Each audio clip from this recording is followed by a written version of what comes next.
Buenas noches. Agustín me ha dado pie para empezar mi intervención, al contar la anécdota de lo que le dijo el alto mando a ellos. Háganse la idea de que han perdido una guerra. Es verdad.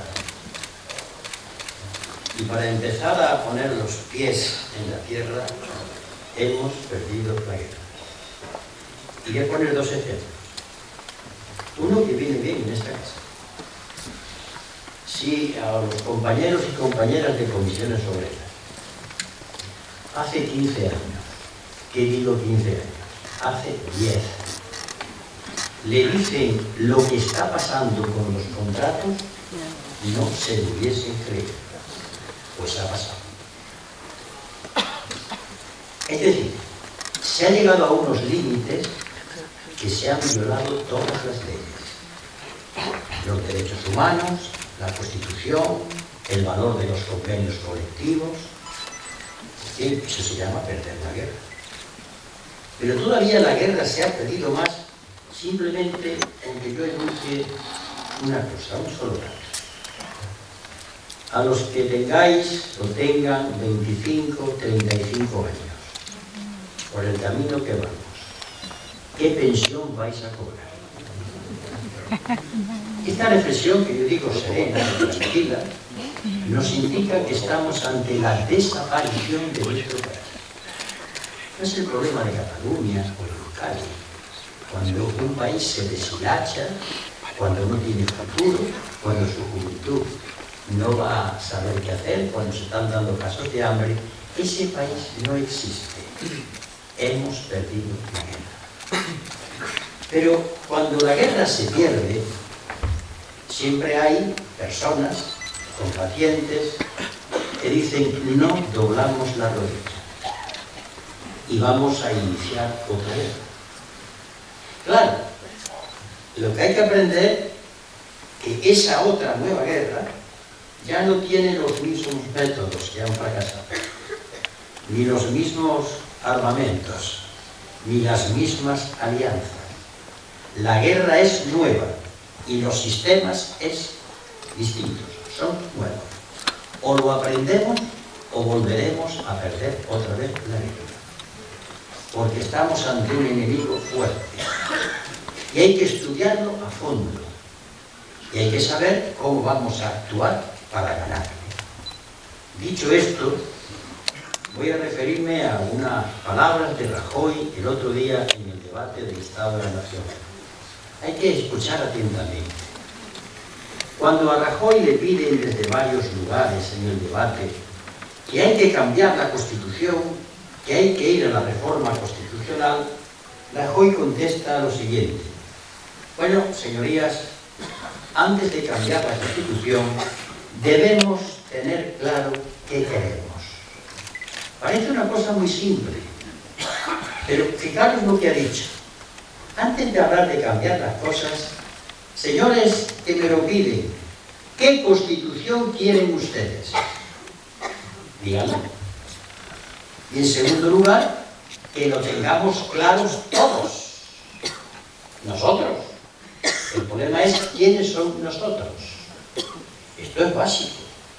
Lo que está diciendo ese hombre es de un sentido común tremendo. ¿Y por qué lo dice? Lo dice porque él se ha dado cuenta ya que estamos en una situación de excepción gravísima. Con los dos casos que yo acabo de contar, los de la juventud, este país está viviendo en los últimos momentos, incluso que puede preludiar un colapso económico. Eso es lo que están diciendo. Y sabe, por tanto, que de esta situación de excepcionalidad, porque son conscientes de que ellos están vulnerando la ley, hay que cambiar la Constitución. Su Constitución. Porque no vale decir hay que cambiar la Constitución, sino ¿qué Constitución queremos? Ellos querrán un cambio constitucional que les permita hacer una cosilla, voy a decir más que una: de cambio Bárcenas por los ERES de Andalucía. El monarca abdica y para que no podemos meterlo en la cárcel porque ya no es inviolable, le hacemos inimputable. Eso es un pacto de Estado. Eso es un pacto de Estado. Una nueva situación en la que todo lo que está ocurriendo sea legitimado mediante el indulto por la coronación del nuevo rey o por lo que sea. Y lo están pactando. Por eso ese hombre dice, ¿qué queremos? ¿Qué constitución queremos? Y hay que aprender del enemigo. Ahora vamos a nuestra casa. En estos momentos estamos viendo, yo recuerdo que cuando la Margaret Thatcher aspiraba a una sociedad en la que la acompañaba Tony Blair y toda la socialdemocracia, querían una sociedad en la que hubiese 2 tercios que vivían bien y 1 tercio de marginados y de excluidos. Pero el problema que tenemos hoy, que los que ya van camino de vivir mal son 2 tercios. Cada vez se está abriendo más la brecha. Y que la clase media española, esa clase media que siempre le gustaba tener el visito de no ser obreros y que miraban hacia arriba, ya está totalmente proletarizada. Ingenieros que tienen que mudarse a otros países, abogados, profesores, estudiosos, es decir, clase media española. Tú ya estás como los obreros estaban hace 50 años. Eso es una situación de excepción, es nueva. Y claro, en nuestro mundo se oyen palabras y conceptos muy hermosos.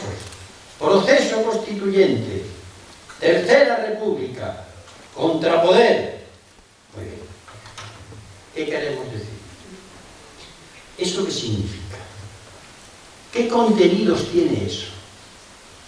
Es decir, las palabras que nosotros utilizamos en discursos, en escritos, en reuniones, ¿cuál es el contenido? Digo lo mismo que Rajoy, pero se lo digo a los míos. ¿Qué queréis? ¿Qué hay debajo de ese concepto? ¿Qué hay debajo de esa palabra? ¿Cuál es vuestro proyecto? ¿Quiénes sois? ¿Cuál es vuestra unidad? ¿Cuál es nuestra unidad? Ahí está el problema. Y una vez que el problema está ahí, vayamos al 22 de marzo. Muchas columnas van a salir. Confluirán sobre Madrid 6 columnas, parece ser, sobre las 6 carreteras nacionales. Es un hecho sin precedentes. Es un hecho hermoso en sí mismo. Pero hay que dejar volar la imaginación, pero también atemperar el entusiasmo, porque puede ser un brillante hecho, pero se quede ahí. Yo recuerdo las huelgas generales que se han hecho en España y las movilizaciones. Y cuando se hacían las huelgas generales, que era un acto importante, no había previsto al día siguiente qué es lo que había que hacer. El gobierno aguanta 48 horas y pasa a la ofensiva. Por tanto, teniendo en cuenta ese hecho de las marchas, hay que ver qué es lo que vamos a hacer después. Dicho de otra manera, como los militares, ¿cuál es la estrategia a seguir? ¿Cuál es la logística? O eso se tiene claro, siempre y cuando queramos pelear. Si nos gusta hacer un espectáculo, está bien, aplaudimos. Pero si hemos decidido iniciar otra guerra y ganarla, tenemos que asumir que el hecho de la marcha no puede quedarse en espectáculo. Yo le llamo a eso la marcha Rubicón. Iré a contar por qué. Los de historia somos muy pesados con la historia, pero me vais a enterar. Julio César tenían prohibido todos los generales entrar en Roma con sus legiones. Era un peligro, un golpe de estado. Y obligaban a todos los generales que al llegar a la frontera disolviesen a las legiones y entrasen ellos con un equipo de hombres. En el Rubicón, el famoso río que formaba entonces la frontera, César está dudando. Si cruza el Rubicón con sus legiones, en ese momento sabe que se pone fuera de la ley de Roma. Y duda. Y entonces decide pasar el Rubicón con sus consecuencias. La famosa frase, la suerte está echada. Pues bien, o esta marcha es la suerte está echada, o vámonos ahora a tomar unas copas.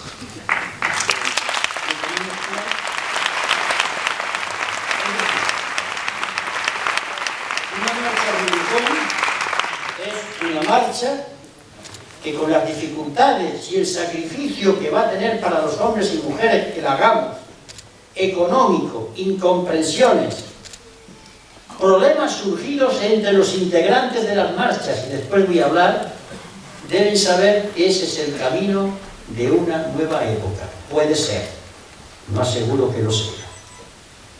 Cogiendo un libro de la Biblia, esta es la noche en que iniciamos, nuestro pueblo inicia el camino de la salvación, dice la Biblia, pues esta marcha puede ser el camino que inicie el intentar ganar la guerra.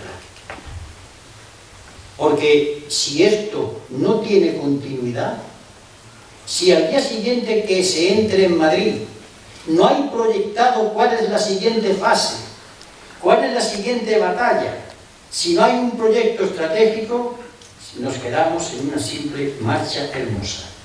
Claro, porque hay que pensar, yo al menos lo pienso así, que esto es una guerra y se hace para ganar. Ganar es derrotar, es vencer, es dominar, es imponer democráticamente una política. Y no se hace en 24 horas.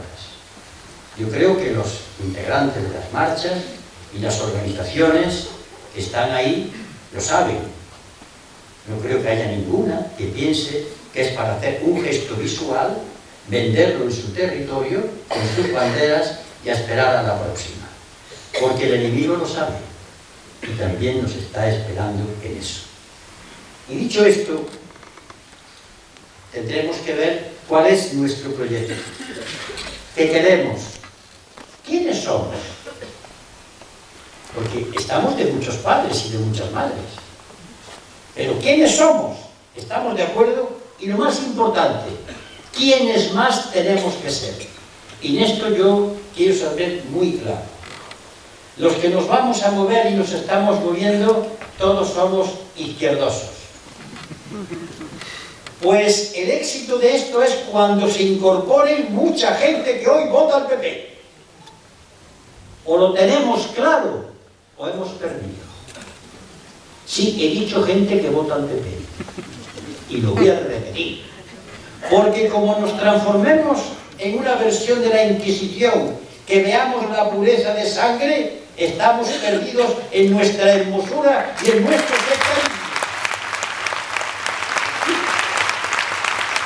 Gente que critica a los que se manifiestan. Gente que no va a las manifestaciones, pero que empieza a sufrir ya en sus carnes los problemas lacerantes del hijo que no trabaja.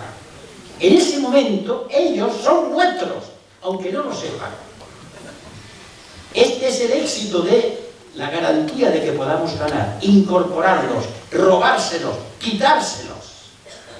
Esto es el arte elemental de la guerra, ganar. Para lo cual tenemos que tener un talante y un aguante, que después hablaré de eso, muy importante, porque, repito, si la idea hay que ganar, hay que organizarse, hay que disciplinarse, hay que tener claro el objetivo, los que somos y los que queremos ser. Mi vida hoy que estoy jubilado, bueno, eso de jubilado es una broma, porque no es una pero bueno. Voy a contar algo de mi vida, no me gusta nunca hablar, pero vamos a dar un detalle de lo que yo tomo el pulso de la calle. Mi vida es por la mañana muy temprano, voy al gimnasio, que me permite ir viviendo, y cuando yo regreso, a eso de las 8:30 de la mañana, pues suelo hacer, porque mi mujer está trabajando, hago las compras, la verdura, el pescado, lo otro, me lo llevo. Y claro, ya me conocen en el mercado. Don Julio, señora Anguita, Julio, y empiezan a hablarme. Y son gente que no están politizadas, pero son gente que tienen confianza en hablar conmigo. Y están hartos. Y están necesitando que alguien dice, vamos a luchar, pero no por delante con los hierros, ni con las banderas, ni con los símbolos. Ya tengo yo mucho cuidado de guardarlos en el bolsillo. Yo soy comunista, lo digo siempre, pero no tengo que estar todo el día con la bandera. Quieren un ser humano que les diga lo que hay que hacer. Y tengo que escuchar cosas no estoy de acuerdo, pero os quiero ganar, quiero hacerles reflexionar. Esto es el ABC de la revolución de todos los siglos. El ABC, ganarla. Pues bien, dicho esto, ya tenemos entonces por lo menos un guión del espíritu con que abordar la continuidad de las marchas. Pero hay un riesgo. No sé si habéis visto, supongo que sí, la película Lawrence de Arabia. Hay una escena que a mí, ya cuando yo estaba metido en los berenjenales de la política, cuando lo vi, lo había visto cientos de veces, casi me entró ganas de llorar. Acaban de tomar la capital del enemigo. La toma Lawrence de Arabia y todas las tribus que han entrado. Y se reparten entre las tribus, tú te haces cargo de los teléfonos, tú de las aguas, tú de la electricidad, para que esto funcione. Y hay un momento tremendo en el que Lawrence de Arabia ve cómo se están peleando las tribus y no atienden a los servicios necesarios de la ciudad. El pluralismo no es tribalismo. Y aquí no puede haber tribus, sino pluralidad. Y todos los integrantes de la marcha saben que tendrán que ceder algo para que el tú y tú se transforme en nosotros, que es algo mucho más elevado. Porque el objetivo es muy importante. Pluralidad, no tribalismo. ¿Y cuál es la garantía de esa unidad? Lo que se reivindica,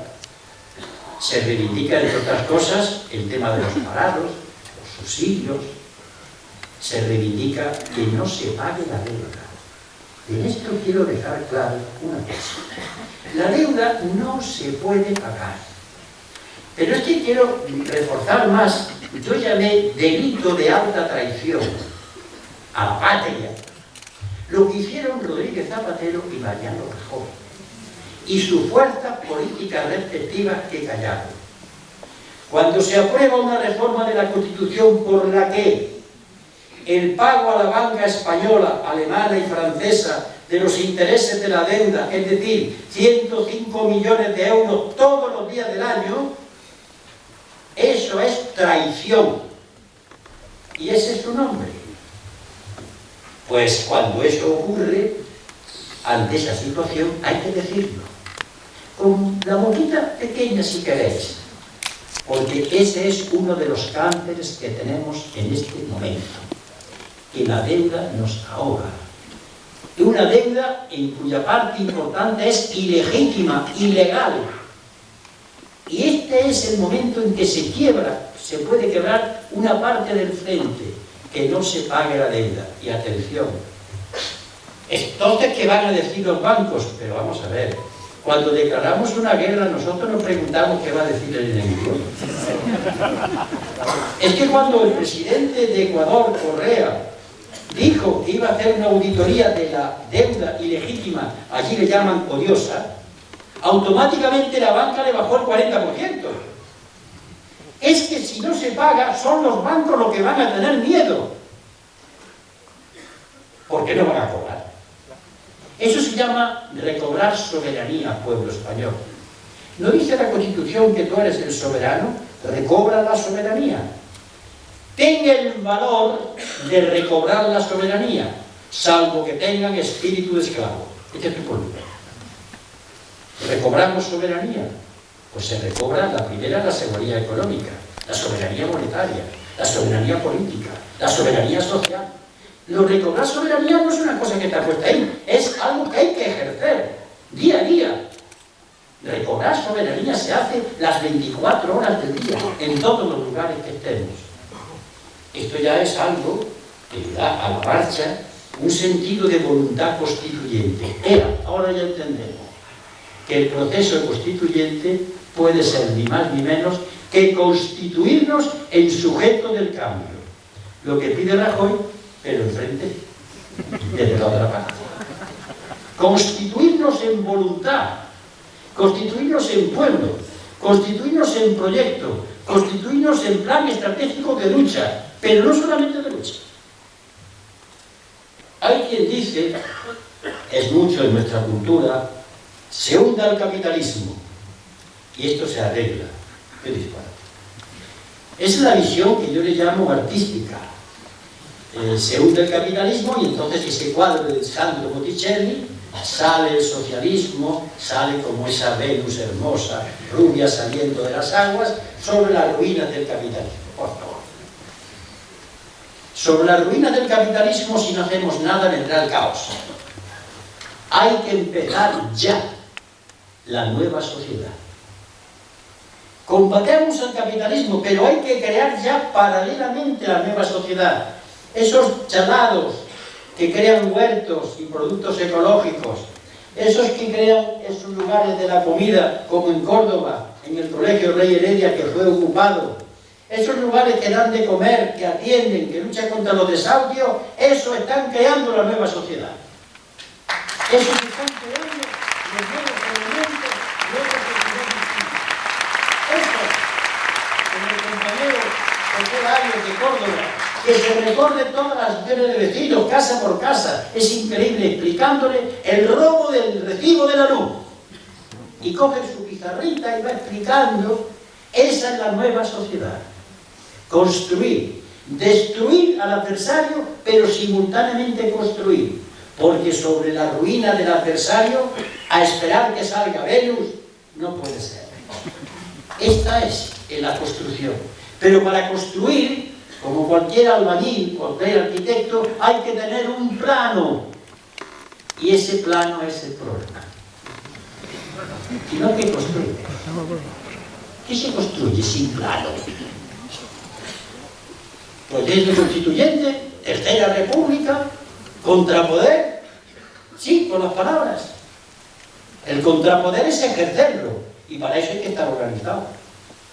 Para eso hay que tener un programa. Y claro, para eso hay que hablar de la unidad, que no es uniformidad. Repito, la unidad es plural, no tribal. Recordad siempre esa escena de Lawrence de Arabia. Es tremenda. Pues bien, ya tenemos los elementos con los que creo que, trasladados a todas las personas que están dispuestas a hacer esa marcha, y a los equipos dirigentes, sobre la posibilidad, que ya es una realidad, de seguir programando lo que se va a hacer al día siguiente.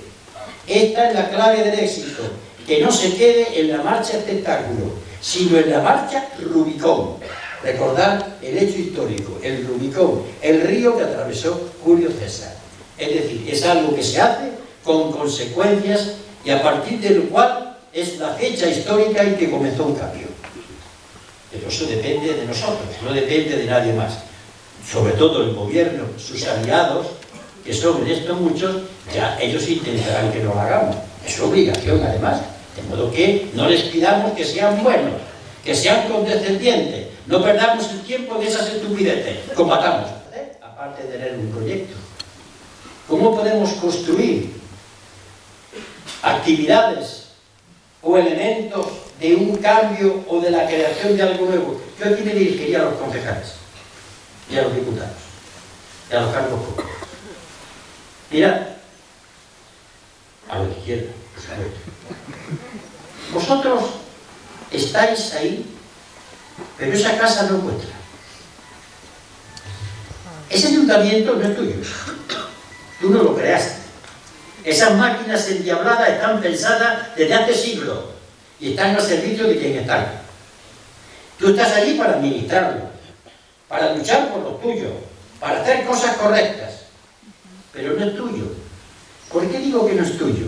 Porque hay una tendencia a decir, hemos llegado a las instituciones y como hemos llegado nosotros, ya hemos hecho la revolución. No, has llegado a otro frente de lucha distinto, pero es un frente de lucha.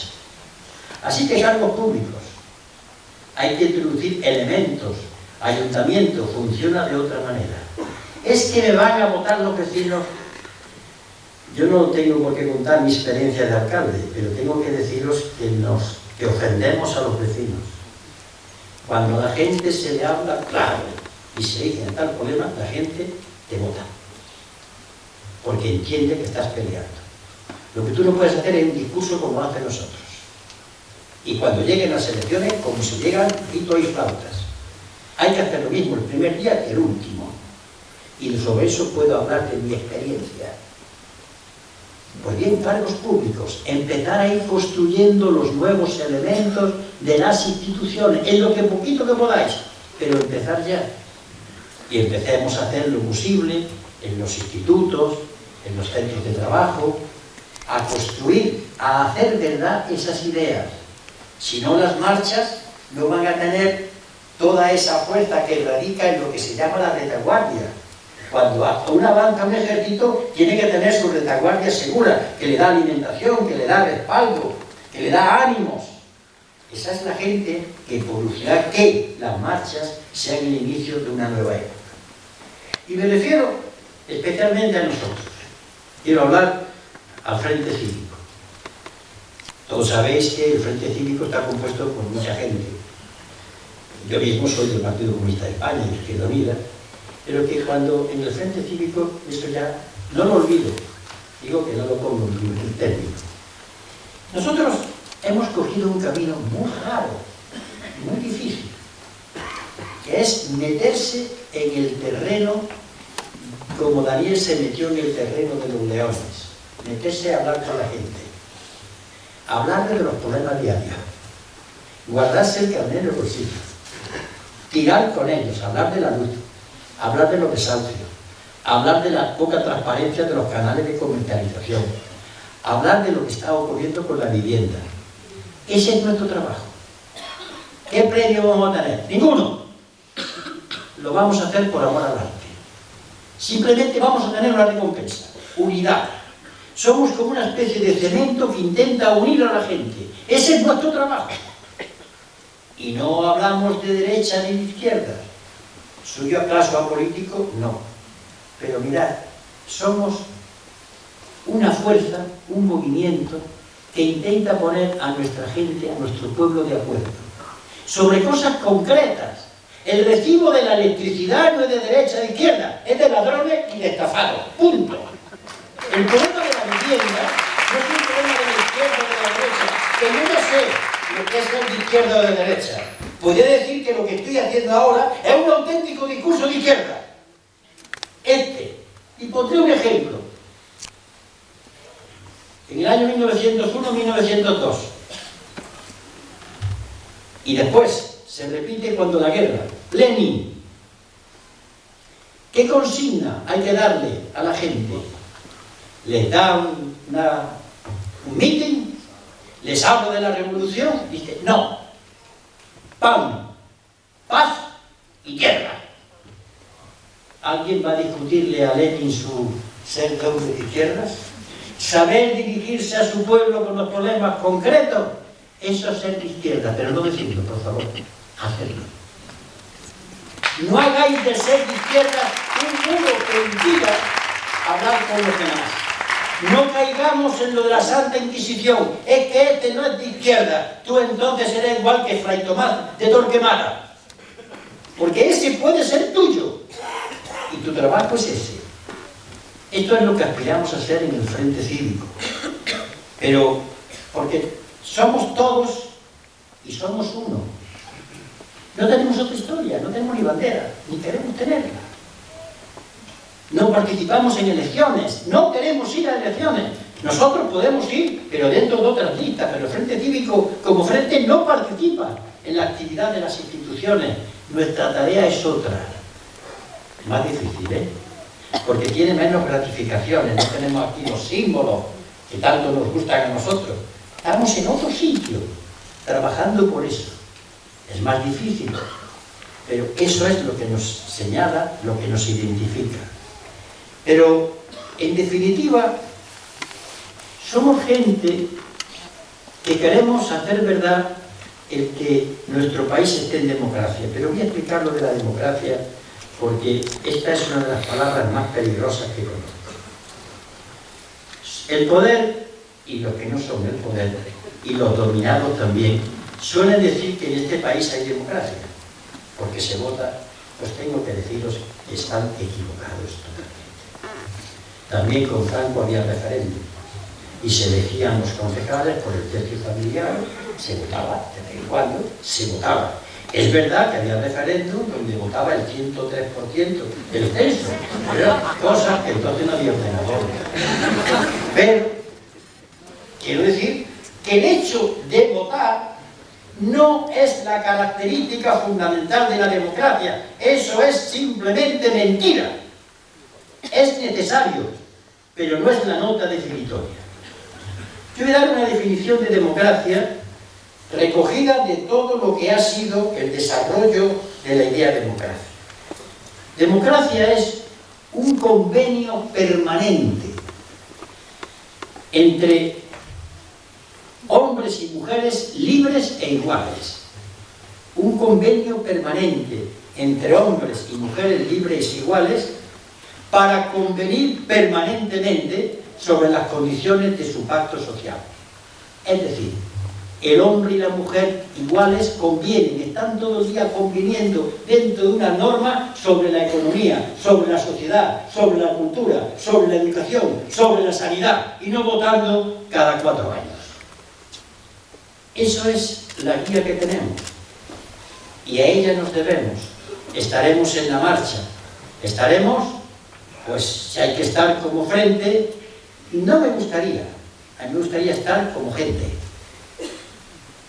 O estarán los símbolos, si están, estarán las banderas, yo tendré las mías, iré a los actos, pero este es el nuevo reto que los tiempos nos marcan.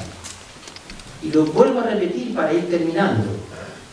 Estamos en una guerra y hay que ganarla. Y es algo que exige esfuerzo, voluntad y cambio de mente. Recordad que dije que al perder la guerra e iniciar otra, no podíamos seguir utilizando las mismas tácticas. Nos derrotan. ¿Qué creemos? ¿Que con ir solo a las elecciones vamos a perderlas todas? Hay que ir y hay que ganar. Pero no confiemos solamente en eso, sino en ganar abajo, quitarles soldados, deserten de ese frente, convencerlos. Y cuando llegue el momento, aplicar las medidas que tengan que aplicarse. Yo voy a hablar de las que pienso. La banca tiene que ser nacionalizada, punto, y no se discute. Los sectores estratégicos y energéticos, por supuesto, y con el artículo 128 de la Constitución esta, que no me tengo que ir a la Constitución soviética, no, con esta Constitución. Son las medidas que hacen posible. Este país tiene que reindustrializarse si queremos que haya trabajo. Vamos dejando historias. Este país tiene que hablar de una sanidad que produce puestos de trabajo, y de una educación, y de un medio ambiente. Y eso se llama proyecto, programa, plan, estudio, discusión con la gente. Esa es nuestra tarea. Y con esa tenemos que enfrentarnos y combatirlos. Salvo que sigamos pensando que en este país va a haber recuperación económica, que va a haber pleno empleo, y en este caso pues vamos con doña Fátima Valle, tomamos un café y nos vamos después a ver la Virgen del Rocío. Muchas gracias.